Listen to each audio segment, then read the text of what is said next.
Hitesh of Mumbai is quite active regarding investment. He invests in various kinds of financial instruments. He feels that it is the right way to get a good return. There are two kinds of investors in the market.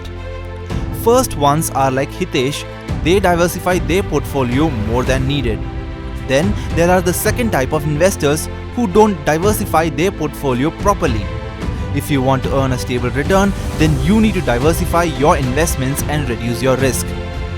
When you invest properly in different asset classes and instruments and spread your investment in a balanced way, then you end up with a balanced portfolio.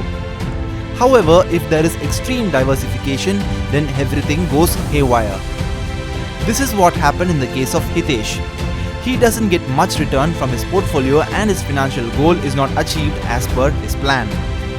The first question in your mind would be, how can you recognize that your portfolio is over-diversified? There are some ways for it. The first indication is when you are unable to assess what is going on in your investment. This means that there are so many investments and you are not getting a sense of the direction your portfolio is heading.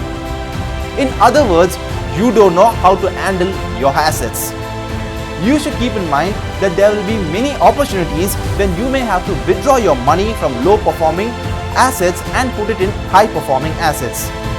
If you are unable to do it, then your returns will be lower than your expectations. Similarly, if in your mutual fund portfolio, most of your schemes are of similar types, then it means that your portfolio is over-diversified, meaning you are diversifying your portfolio unnecessarily. For example, you have mutual funds of several companies and they are just mid-cap, small-cap and large-cap mutual fund schemes. Then it means that your portfolio is over-diversified. Now another question is, why should the portfolio be not over-diversified? When you spread your investment in various instruments, various kinds of funds or various kinds of industry, then it is known as over-diversification. In some instances, this can be helpful because it prevents from up and down of the market and gives you stable return with low risk. But if you try to do many things at once, then you are unable to reap the benefits of diversification.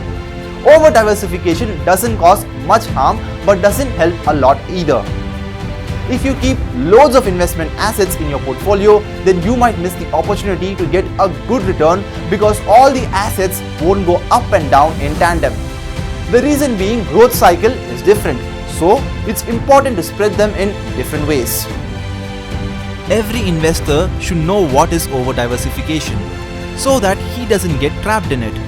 Manoj Dalmia, founder and director of Proficient Equity, says diversification reduces risk but only up to a limit. After some time, the risk remains unaltered. When it comes to mutual funds, there are a lot of new products like balanced advantage funds, flexi-cap funds, which might help you to give a healthy mix of mutual funds in a single product. A diversified portfolio isn't about how many funds you have invested in. Instead, it's about investing wisely in a variety of sectors and asset classes based on your future financial goals. Don't forget about your long-term or short-term goals when you choose a fund.